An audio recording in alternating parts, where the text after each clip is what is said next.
अस्सलाम वालेकुम व्यूअर्स, मैं हूं समीना पाशा। उम्मीद है आप लोग खैरियत से होंगे। व्यूअर्स, अहम खबरें और अपडेट्स हैं जो ज़्यादातर अडयाला जेल से और अदालतों से हैं, लेकिन अब तो मुझे लग रहा है कि ये अदालतें भी बुनियादी तौर पर एक जेल ही हैं, क्योंकि जो मुनसिफ आज़ाद ना हो, चाहे वो आज़ादी ज़रूरी नहीं होता कि किसी ने कोई गन पॉइंट पर ही आपको कैद रखा हुआ है या यरगमाल बनाया हुआ है, लेकिन अगर आप अपनी अनाओं की वजह से भी यरगमाल हैं, अगर आप अपने मफादात की वजह से भी यरगमाल हैं, और अगर आप किसी खौफ की वजह से भी यरगमाल हैं, तो फिर आप आज़ाद नहीं हैं, फिर आप यरगमाल ही हैं, आप कैद ही हैं, और आपको आज़ाद नहीं कहा जा सकता। तो वो अदालतें जो कि दूसरों को इंसाफ देने बैठी हैं, लगता है कि खुद ही आज़ाद नहीं हैं। यही वजह है कि कभी इन्हें अडयाला जेल में जाकर समातें करनी पड़ रही हैं, और कभी ये बुलंदो बाला इमारतों में बैठकर भी समातें जो कर रही हैं, उसमें भी इनके फैसले आज़ाद और आइन और कानून के मुताबिक दिखाई नहीं देते। ये मैं क्यों कह रही हूँ? आज की जो खबरें हैं वो आपको मुंह बोलता सबूत हैं इस चीज़ का कि जो बात मैं कह रही हूँ उसमें सदाकत है या नहीं। आज ही दो तीन अहम मामलात हैं। एक तो मिलिट्री ट्रायल्स के हवाले से जो अपीलों पर फैसला आना था इब्तदाई, वो आया है। दूसरा, इमरान खान साहब और शाह महमूद कुरैशी साहब के ऊपर फ़र्द जुर्म आयद की जानी थी जनाब आज साइफ़र केस में, वो भी मामला कैसे अभी तक अजीबोगरीब सूरत हाल इख्तियार किए हुए है, वो भी आपके सामने रखती हूँ।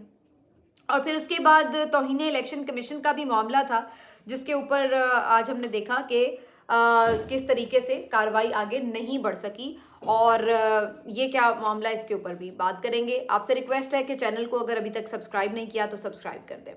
आज मेरी पहले तो दो तीन ऑब्जर्वेशंस हैं या दो तीन कमेंट्स हैं जो मैं आपके साथ शेयर करना चाहती हूँ। पहली बात तो ये कि मेरा ख्याल है कि ऐसे जजेस जिनको बुनियादी इंसानी हुकूक कोई भार लगते हैं, कोई ऐसी मजबूरी लगते हैं या बड़े गिरां गुजरते हैं उनकी तबीयत पर, तो ऐसे जजेस को मैं जस्टिस तो नहीं कह सकती।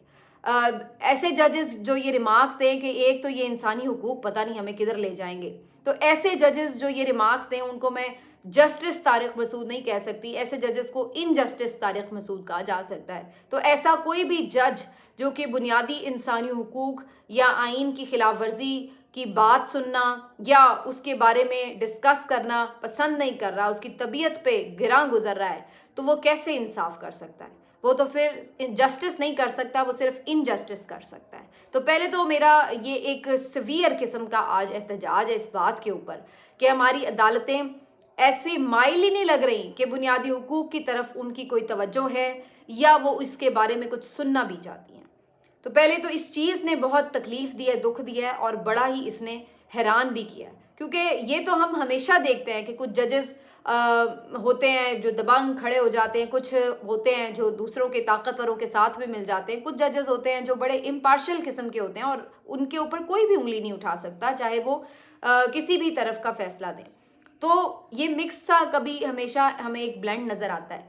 लेकिन इस वक्त जो सूरत हाल है वो बड़ी खौफनाक है, क्योंकि इस वक्त हमें चाहे मीडिया हो, चाहे उसमें हमें जुडिशरी हो, चाहे उसमें हमें सियासी जमातें हों, चाहे पाकिस्तान में ब्यूरोक्रेसी हो, चाहे आपकी तरफ से जितने भी ताकतवर किस्म के हलके हैं, अगर वो सब देखा जाए तो इस वक्त बज़ाहिर ऐसा लग रहा है समेत इस्टेब्लिशमेंट कि किस तरीके से ये सब लोग एक पेज पर हैं, और वो जो पेज है इनका उसमें अवाम कहीं नहीं है, उसमें लोग कहीं नहीं है, उसमें आइन और कानून कहीं नहीं है, उसमें इंसाफ कहीं नहीं है, उसमें नरमी, उसमें माँ जैसी रियासत कहीं नहीं है, उसमें सिर्फ ज़ोर ज़बरदस्ती है, उसमें अना है, उसमें गुस्सा है, उसमें इंतकाम है, उसमें सख्ती है, उसमें बदला है, उसमें इंतकाम है। यही कुछ नज़र आ रहा है। और अफसोस की बात यह है कि इस वक्त सबसे अफसोसनाक सूरत हाल ये है कि जो बड़ी कुर्सियाँ हैं, जो बड़े ओहदे हैं, उनके ऊपर इतने छोटे लोग बैठे हुए हैं जो अपने स्कोर सेटल करने में मसरूफ़ हैं कि उसने उस वक्त ये किया था तो मैं उसका जवाब इसको यूं दे दूं। इतने बड़े बड़े मनसब अल्लाह ने अता किए हुए हैं, और ये अपने छोटे छोटे मसले लेकर दिमाग में जो बिठाए हुए हैं, नावों के मसले, ओहदों के मसले, छोटे मोटे मराद के मसले, उनको लेकर के ये लोग किस तरीके से आइन और क़ानून का भी कत्ल कर रहे हैं, अपनी आखिरत भी ख़राब कर रहे हैं, और किस तरीके से ये पूरे मुआशरे के ऊपर एक मायूसी की कैफियत फैला रहे हैं। तो ये है बड़ा हैरान कुन भी है और मायूस कुन भी है। आज मिलिट्री ट्रायल्स का बेसिकली मुकदमा था सुप्रीम कोर्ट ऑफ पाकिस्तान में, जहाँ पर आपको याद होगा कि 5 रुकनी सुप्रीम कोर्ट के बेंच ने एक फैसला दिया था कि सिविलियंस का मिलिट्री कोर्ट्स में ट्रायल नहीं हो सकता, और मिलिट्री कोर्ट्स इस तरह से बुनियादी इंसानी हुकूक की खिलाफ वर्जी है अगर उसमें उनका ट्रायल होता है, क्योंकि वहाँ पर एक फेयर और फ्री ट्रायल का कॉन्सेप्ट नहीं है। तो इस वजह से ये तय किया गया था इन 5 जजेस की तरफ से कि मिलिट्री ट्रायल्स में सिविलियन को ट्रायल नहीं किया जाएगा। इसके खिलाफ ज़ाहिर है अपीलें आ गई, और निगरान हुकूमत भी अपील में गई, और उसके अलावा भी अपीलें आईं, और कुल मिला के जो अपीलों के ऊपर आज समाअत होनी थी उसके लिए 6 रुकनी बेंच बैठा। हालांकि आमतौर पर ऑड नंबर्स में बेंचेस बैठते हैं, ये 6 रुकनी बेंच बनाया गया, और इसके ऊपर ऑलरेडी जस्टिस इजाजुल एहसन साहब अपने तहफ़्फ़ुज़ात का इजहार कर चुके हैं चीफ जस्टिस काजी फायज़ ईसा साहब से। इस 6 रुकनी बेंच की जो सरबराही है वो जस्टिस तारिक मसूद साहब कर रहे हैं। तारिक मसूद साहब जो है बुनियादी तौर पर वो जस्टिस काजी फायज़ ईसा साहब के आप राइट हैंड समझ लीजिए। और तारिक मसूद साहब जो हैं वो इससे पहले जो मिलिट्री ट्रायल्स का सबसे पहले उमर अता बंदियाल साहब ने बेंच बनाया था उससे अलग हो गए थे उस वक्त, और मेंटेनेबिलिटी का जो मामला था काबिल समाअत होने का, उसके ऊपर उन्होंने इससे अपने आप को अलग कर लिया था इस पॉइंट के ऊपर। तो अब हुआ ये कि जब ये आकर बैठे हैं तो इसके ऊपर सबसे पहले तो इसी बात पे एतराज़ हुआ, और लतीफ़ खोसा साहब ने भी ये बात की, जस्टिस जवाद ख्वाजा की तरफ से भी उनके ऊपर एतराज़ उठाया गया हुआ है, उन्होंने तो बाकायदा इस पर रिटन एतराज़ उठाया है कि भाई आप तो अपना माइंड दे चुके हुए हैं, तो आप इस बेंच का हिस्सा ना बने। लेकिन अब सूरत हाल यहाँ पर ये बन चुकी है कि वो आकर जब दरख्वास्त गुजारी कहते हैं कि भाई आप जब बेंच का हिस्सा ना बने, तो वो कहते हैं कि मैं क्यों ना बनूं। वो कहते हैं आप कैसे बैठ के सुन सकते हैं, कहते हैं तो मैं क्या खड़ा होकर सुनूं। तो उन्होंने कहा कि सर आपके ऊपर एतराज़ है, आप अपना माइंड अप्लाई कर चुके हैं, तो आप काइंडली इस बेंच से अलग हो जाएं। तो आगे से आपको पता है उन्होंने क्या कहा है, अनबिलीवेबली वो कहते हैं जनाब नहीं करता अपने आप को अलग, क्या कर लोगे, मैं ही सुनूंगा मुकदमा। तो यानी अगर आपकी अदालतें धौंस और धमकी और इस किस्म की एक बड़कों पे उतर आए तो फिर उसके बाद बाकी क्या रह जाता है। ये तो अगर इस तरह हमने मसले हल करने हैं कि क्या कर लोगे अगर यूं ही करना है, तो ये तो फिर थड़े के ऊपर भी मसले इस तरह से हल हो जाते हैं, लोगों के लड़ाई झगड़े के मामला। ये तो फिर गालम गलोच करके, गोली मार के, एक दूसरे के ऊपर मारपीट करके, इस तरह भी फिर लोग अपना मसला हल तो कर लेते हैं। तो फिर अदालत में हम क्या लेने गए हैं कि अगर हमने अदालतों से भी जाके ये अल्फाज सुनने हैं कि क्या कर लोगे, भाई कर तो कुछ भी नहीं सकते। आप मुकदमा ना सुने तो तब भी कुछ नहीं कर सकते, आप मुकदमा सुने बगैर फैसला कर दें तो तब भी कुछ नहीं कर सकते। तो आप हैं, आपको कौन कुछ कह सकता है। तो आप बगैर कुछ कहे भी आप वैसे ही कह दें कि जनाब हम बगैर मुकदमा सुने आपकी ये दरख्वास्त ही हम डिसमिस करते हैं, तो तब भी कोई क्या कह सकता है। तो आपको कौन कुछ कह सकता है। तो आप पूरी तरह धमकी लगाएं, फिर छोटी मोटी धमकी क्यों लगा रहे हैं, पूरी धमकी लगाएं। वैसे भी इस वक्त आपको ताकतवरों की सपोर्ट हासिल है। और ये आज आपने ये समाअत इस तरह से शुरू हुई है, और उसके बाद फिर जो भी दलाइल वगैरह हुए हैं उसके ऊपर जब ये बात आई कि जी बुनियादी इंसानी हुकूक के खिलाफ है, तो आगे से मोहतरम रिमार्क्स दे रहे हैं कि एक तो ये पता नहीं इंसानी हुकूक हमें बुनियादी जो आएंगे किधर ले जाएंगे। और फिर उसके बाद तवक्को के ऐन मुताबिक पहला जो मरहला था वो ये था कि क्या इस फैसले को जो 5 रुकनी बेंच ने दिया है इसको स्टे देना है या नहीं, इसको मुअत्तल करना है या नहीं। तो इसके ऊपर उन्होंने थोड़ी देर के लिए फ़ैसला महफूज किया, और उसके बाद फिर वो फ़ैसला सुना दिया, और तवक्को के ऐन मुताबिक उसको स्टे दे दिया गया। यानी ये जज साहिबान कह रहे हैं कि आप जो कंटिन्यू रखें अपना ट्रायल मिलिट्री कोर्ट्स में, जो कि आइन में कहीं मौजूद नहीं है। और फिर उसके बाद ये कहते हैं कि जनाब उसके बाद की बातें फिर बाद में तय होंगी, फ़िलहाल तो आप कंटिन्यू रखें। भाई जब तक अब आप ये तारीखें देंगे, जब तक पूरा मुकदमा हल होगा, उस वक्त तक अगर वो ट्रायल कर के अगलों को सज़ा सुना दें, तो फिर किसी को सज़ाए मौत ही सुना दें, तो फिर तो ये आप कौन सी इसमें ऑप्शन लेके आए। और फिर आप उसके बाद ये देखिए कि एक तरह से आपने ये डिक्लेयर कर दिया, सिविल अदालतों के ऊपर आपने मिलिट्री कोर्ट्स की बरतरी साबित कर दी। आपने कहा कि जी हम तो नाकारा हैं, बेकार हैं, हम नहीं दे सकते इंसाफ, मिलिट्री कोर्ट्स में चलते। तो आपने तो अपनी नाअहली तस्लीम कर ली। हालांकि मैं तो ये कह रही हूँ कि इसमें परेशानी क्या थी। क्या आजकल की हमारी अदालतें मिलिट्री कोर्ट्स नहीं हैं? क्या सुप्रीम कोर्ट और high court, Islamabad high court, ये क्या मिलिट्री कोर्ट्स नहीं हैं? अब मैं इसकी तफसील में नहीं जाना चाहती, लेकिन आप खुद समझ रहे हैं कि मैं क्या कह रही हूँ। ये भी तो मिलिट्री कोर्ट्स ही हैं भाई इस वक्त। तो टेंशन किस बात की है? इधर से ही सजा सुनवा दें जो सुनवानी है। मिलिट्री कोर्ट्स के अंदर ले जाकर बंद कमरों में जाकर क्या फैसला सुनाना है? आप खुलेआम भी वो फैसला सुना दे तो कोई कौन चैलेंज कर सकता है भाई? ये भी मिलिट्री कोर्ट्स ही हैं, सुनाएं आप फैसला, टेंशन ना लें, परेशान ना हो इस बात के ऊपर। लेकिन ये सब चीजें अब ये साबित कर रही हैं कि सही बात है जो ये खदशात उठाए जा रहे हैं कि फिर 9 मई के हवाले से कुछ है नहीं है, इस वजह से 9 मई के मुकदमात ये लोग बंद कमरों में सुनना चाहते हैं। क्योंकि अगर 9 मई के मुकदमात में वाकई कुछ सॉलिड चीजें ऐसी हाथ लगती तो फिर वो मुलजिम जो इस वक्त जेलों में हैं 6-6 महीने से, उनके आज तक चालान क्यों नहीं मुकम्मल हुए? सिविल अदालतों में उनके ऊपर आगे क्यों नहीं मुकदमात बढ़ाए जा रहे? तो कह रहे हैं कि मुकदमात आगे बढ़ाएं, पकड़ा भी हुआ है, जमानत भी नहीं होने दे रहे, लेकिन मुकदमा भी नहीं चल रहा, चालान भी नहीं चल रहा। लेके आए, साबित करें और सजा दें उन्हें। वहां पे कुछ नहीं है इनके हाथ में, आज तक चालान मुकम्मल नहीं हो सके। इसी वजह से छुप छुपा के बंद कमरों में ट्रायल करने हैं, यही एक वजह नजर आती है। लेकिन अदरवाइज तो आप ठीक है, वरना आपका एक सिस्टम है, आप उसमें फ्री एंड फेयर ट्रायल करने दें। एक तरफ यहाँ छुप छुपा के करना है, एक तरफ वो अडियाला जेल में छुप छुपा के हर काम करना है। वहां पे भी वही सूरत हाल है। साइफर केस में फर्द जुर्म आज आयद करनी थी, अब वहां पे क्या लतीफ़ा है, वो एक अलग एक दास्तान है अपने अंदर। वहां पे लतीफ़ा ये हुआ है जनाब कि खबरें चल रही हैं कि जी फर्द जुर्म आयद कर दी गई है और इमरान खान साहब और शाह महमूद कुरैशी साहब को पढ़ के जुर्म सुना दिया गया और उन्होंने सेहत जुर्म से इनकार भी किया है।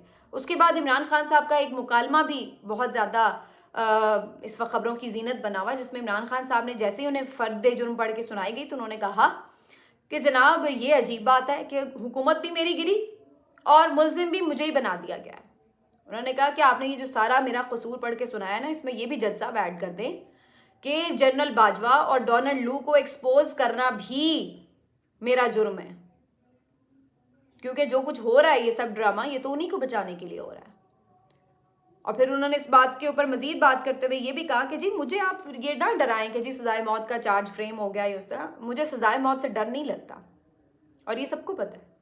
उसके बाद वो कहते हैं जी साइफर हुकूमत गिराने के लिए किया गया और वो हमने फिर होता भी देखा, तो क्या इस साजिश का ना बताना था? और जब वो बार बार वो अपनी बात कर रहे थे इमरान खान साहब, तो फिर जो स्पेशल जज हैं जुल्करनैन हसनात साहब, उन्होंने फिर उन्हें खामोश भी करा दिया कि आप खामोश हो जाएं।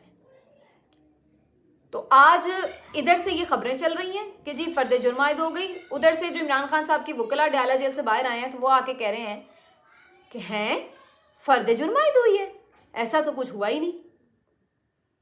सलमान सफदर साहब आके कह रहे हैं कि हम तो सब अभी जेल से आ रहे हैं अदालत के अंदर से, वहां तो ऐसी कोई कार्रवाई नहीं हुई। अब आप देखिए कि ये किस किस्म की फर्द जुर्म आयद हुई है कि जिसमें जो मुल्जिम के वकील हैं उनको पता तक नहीं है। वो कह रहे हैं ना वहाँ पे कोई अंगूठे लगे हैं, ना कोई सिग्नेचर हुए हैं, ना कोई प्रॉपर जो एक तरीकाकार होता है फ्रेम करने का चार्ज, वो तो ऐसा कुछ हुआ ही नहीं है। तो इस किस्म का तो वहाँ पर ये ट्रायल कर रहे हैं, इसीलिए तो बंद कमरों में कर रहे हैं, इसीलिए तो ऊंची दीवारों के पीछे कर रहे हैं, इसीलिए तो छुप छुपा के कर रहे हैं कि इस अंदाज से कर रहे हैं। आज भी मीडिया को या तो बुलाया नहीं जाता या कोई अननोन से 2-4 लोग बिठा कर पीछे 50 फुट की दूरी पर बिठा दिए जाते हैं, ना उन्हें कुछ समझ आए ना वो कुछ रिपोर्ट कर सकें। और आज फिर इमरान खान साहब ने ये भी बात की कि जी आपने जो मटेरियल दिया था 7 दिन के बाद उसके ऊपर फर्द जुर्म आयद हो सकती है कानून के मुताबिक, क्योंकि दस्तावेजात का जायजा लेना है, वीडियोस देखनी है, जो भी है, तो उसके बाद आप करें जो कानून के मुताबिक, इंसाफ दें। आज फिर जल्दबाजी में यही काम कर रहे हैं। पहले भी यही सारा ट्रायल कलदम इसलिए करार दिया गया था, अब फिर वही हरकतें करनी है, तो फिर फायदा क्या हुआ सारी एक्सरसाइज को रिपीट करने का? लेकिन इस बात का किसी को फर्क नहीं पड़ता कि कोई इस पे मुतमईन हो रहा है या नहीं कि ये ट्रायल ठीक है या नहीं, इससे किसी को गर्ज नहीं है। गर्ज है तो बस आंखों पे पट्टी जो बंधी हुई है इस वक्त इंतकाम की, कि बस इसको किसी तरह साइड लाइन करो, सजा सुनाओ, ख़त्म करो कहानी, वो वाली जो एक टारगेट है उसको अचीव करना है, ये बज़ाहिर नज़र आ रहा है। और जो तीसरा केस था जी ये तौहीन इलेक्शन कमीशन का, ये भी एक लतीफ़ा अपने आप में कि इलेक्शन कमीशन के मेंबरान फील कर रहे हैं कि जी उनकी तौहीन की गई और अब वो अपनी इज्जत, खोई हुई इज्जत बहाल करने के लिए और उसको ढूंढने के लिए, उसको तलाश करने के लिए जा पहुंचे अडियाला जेल के, वहाँ जाके इज्जत करवाएंगे इनसे। तो ये भी अपने आप में एक लतीफ़ा ही है। वो भी जनाब ये गाड़ियाँ वाड़ियाँ प्रोटोकॉल में पहुँचे इलेक्शन कमीशन और वहाँ जाके जी फर्द जुर्म आयद करनी थी आज इमरान खान साहब पर भी और फवाद चौधरी साहब पर भी, इसमें शरीक मुलजिम वो हैं। तो वो आज ये हुआ है कि जनाब शोएब शाहीन साहब उनके वकील थे, वो पहुँचे नहीं, वो सुप्रीम कोर्ट में बिजी थे, تو اس وجہ سے پھر وہ کارروائی آگے نہیں بڑھ سکی اور الیکشن کمیشن کے ممبران واپس چلے گئے. لیکن قصہ مختصر یہی ہے کہ جناب اس قسم کا یہ ٹرائل ہو رہا ہے اور اسی قسم کا ٹرائل فی الحال آگے بڑھنا ہے. اور یہ ٹرائل جو عدلیہ پہلے بھٹو کی غلطیاں تسلیم کر رہی ہے اور کہہ رہی ہے کہ جی وہ غلط فیصلے تھے، پھر نواز شریف کی غلطیاں تسلیم کر کے کہہ رہی ہے جو نواز شریف کے خلاف فیصلے آئے وہ بھی بڑے غلط تھے، اب عمران خان کے خلاف بھی وہی غلط فیصلے کرتے چلے جا رہے ہیں اور پھر شاید چند سالوں میں دوبارہ روئیں گے پیٹیں گے کہ جناب یہ بھی ہم نے فیصلے غلط کیے ہیں. تو یہ غلط فیصلے کرنے کے لیے آپ لوگوں کو کیا ہم نے منصب پر بٹھایا ہوا ہے؟ کیا اس وجہ سے آپ کو جو ہے وہ جسٹس قاضی عیسیٰ صاحب کہا جائے، جسٹس طارق مسعود صاحب کہا جائے، جسٹس ابو الحسنات صاحب کہا جائے کہ تاکہ آپ لوگ آج غلط فیصلے کریں اور کل کو پھر آپ کہیں کہ جی یہ ہمارے غلط فیصلے تھے اور کوئی اور آ کے آپ کے داغ دھو رہا ہو؟ تو اس لیے آپ لوگ اس منصب پر بیٹھے ہوئے ہیں. تو یہ میرا خیال ہے کہ عدلیہ کی جو ایک ویسے ہی ہمارے ملک میں بڑی ہی تاریخ قسم کی ہے، اسی میں ہی ایک اور باب کا صرف اضافہ ہو رہا ہے. آپ دیں سزا، کوئی یہ نہیں کہہ رہا کہ کوئی اگر ملزم ہے تو اس کو چھوڑ دیا جائے، آپ دیں سزا، لیکن پھر ٹرائل ہو تو صاف شفاف ہو، پتہ تو چلے کہ ہاں بھائی کوئی انگلی نہیں اٹھا سک رہا. اگر ہر چیز آپ نے بلڈوز کر کے ہی صرف اناؤنس ہی کرنی ہے تو پھر یہ تماشے، یہ بلند و بالا عمارتیں، یہ پروٹوکولز، یہ پیسہ بہانے کا، ٹیکس کا پیسہ ضائع کرنے کا مقصد کیا ہے؟ پھر آپ ایک آرڈر جاری کریں. ویسے ہی ملک میں ایک فسطائیت ہے، ایک مارشل لاء لگا ہوا ہے، اناؤنس کر دیں، کہانی ختم کریں. ملتے ہیں آپ سے اگلے ویڈیو میں، اپنا خیال رکھیے، اللہ حافظ.